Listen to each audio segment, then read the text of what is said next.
I mean, at first when I was doing this, I was thinking, nobody's ever going to find anybody. But the reality is that there are so many people out there in their 50s and 60s, men who, you know what, they don't want somebody who's 35 because they think it's freaking ridiculous and they have nothing to say to them. But I have seen people find partners again, and in some ways they know you're looking for something different because you're not looking to reproduce in general, right? And the other thing that happens is everybody goes a little bit more towards the middle. So sometimes it's like, hey, you know what? The Mr. Biggs ain't looking so good. And that Harry, who's the nicest guy in the world, that's who you want to be with at this time. So That's good advice. So they in the front, they're like, no, we are never, ever going to go out with Harry. Ever. Yes. Did you touch on Facebook and people reconnecting on Facebook through Messenger? Or? You know, I didn't because I don't go on Facebook. I haven't for a while. I don't know. I never liked it. I don't know. I always thought it was kind of weird. And at one point, I think I had like 70,000 followers. I don't even know how I got them. So I have always found Facebook like so annoying. Like people can send you messages. It's like, you know what? I don't really want to connect with people from my school, okay? I want to be friends with Miley Cyrus. That's why I'm on Instagram. I was gonna say Instagram is that's where you want to be.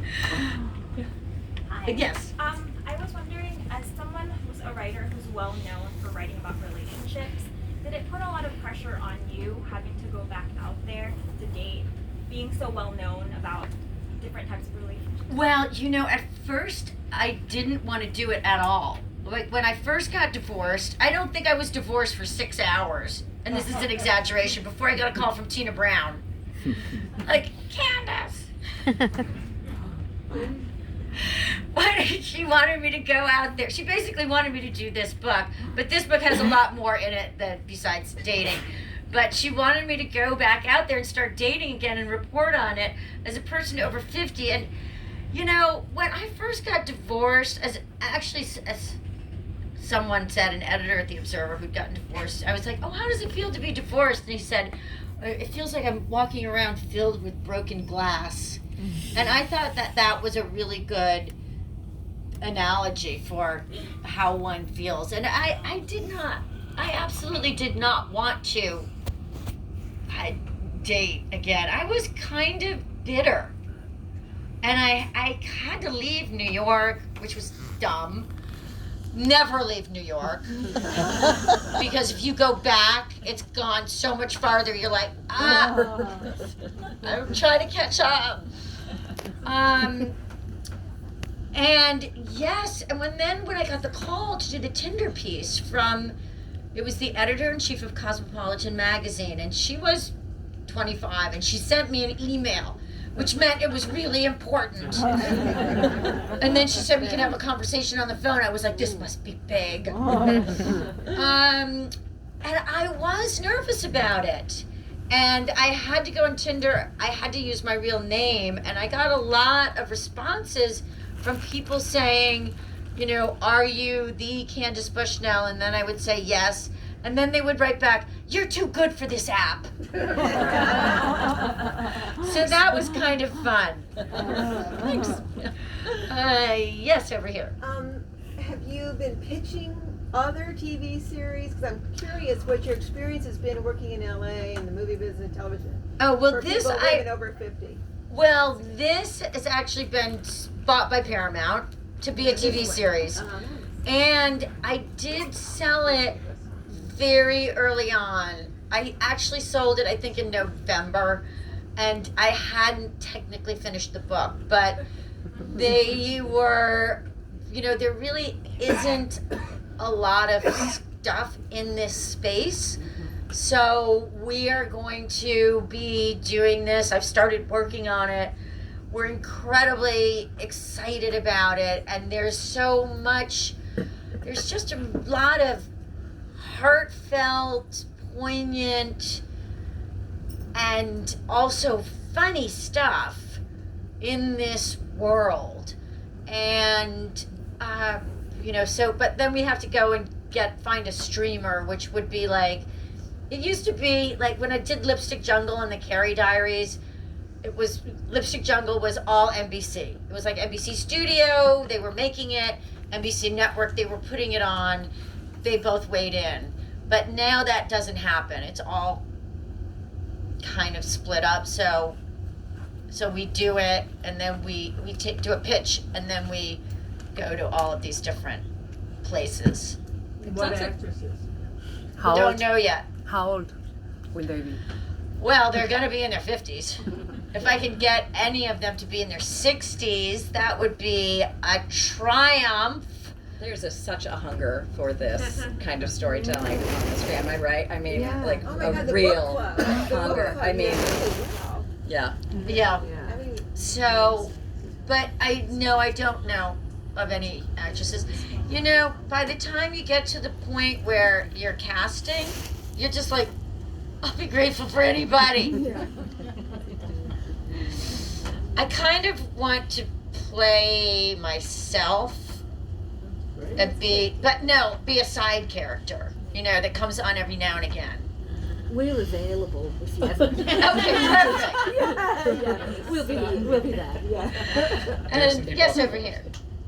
So first and foremost, I just want to say thank you. I grew up watching, I read the book and I grew up watching Sex and the City, and that's like my Bible. I'm a gay man, living in the city.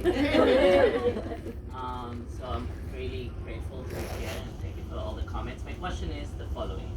Now I'm dating the older generation, so I'm like now, so I think that maybe your book will speak to me as well. I think it could. In terms of like the different characters that come into play. But aside from that, I think like you being here in DC, and I'm sitting next to a friend of mine who's like type A personality like everybody else here, very bossy, very opinionated, very bright, intelligent, and she's playing your role and she like dragged you along. Not that it was much of a, turning my arm back, but what would be your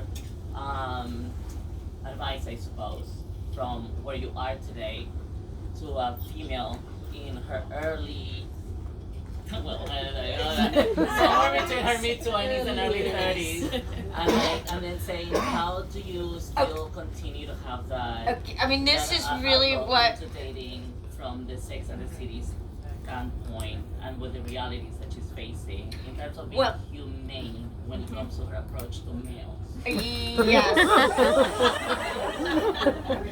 Well, I am going to say. Can you repeat that because some people didn't. Oh, okay. I think it really comes down to what is advice to women in their 20s or 30s. And About how to be humane. how to be humane. And that I don't know if I can answer the humane part. But my advice, and this is a lot of women in this room are not going to like this advice, but this is my advice. Work as hard as you can, get as much money as you can, get your own house, your own property, get your own life together, and do not for 1 second think that you are going to rely on a man. And, it's like, I hate to say that because we are still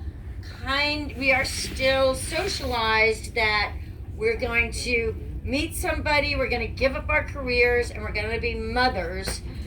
And the world that we live in today doesn't offer women any protections under that economic choice. Okay, so being married, having kids, pulling back from working, those are economic choices of how you are going to get money in this world.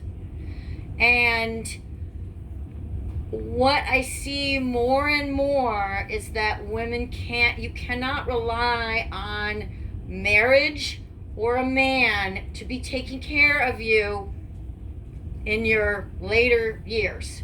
So that's my number one advice is, and I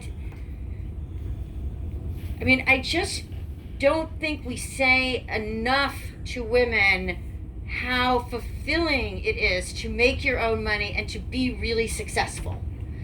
And these are, I mean, I'm sure everybody wants to tell you to be worrying about children and all of that.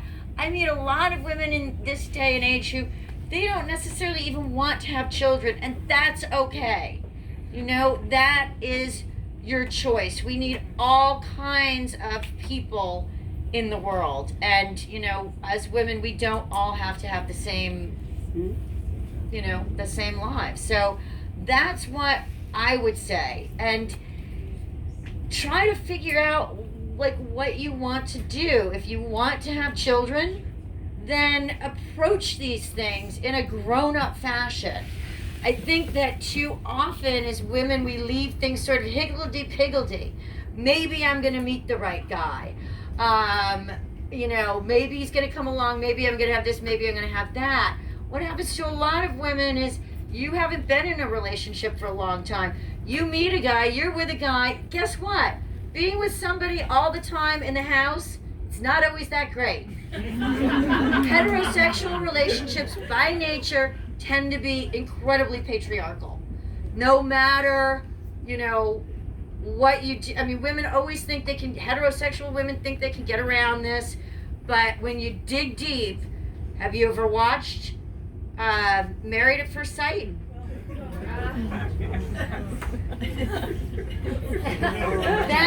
And the fact that heterosexual relationships tend to default to a very patriarchal structure is something that surprises a lot of young women. And they're like, you know what, I don't like this. This isn't how I was taught that I'm supposed to be treated. So that's another thing that makes it difficult as well.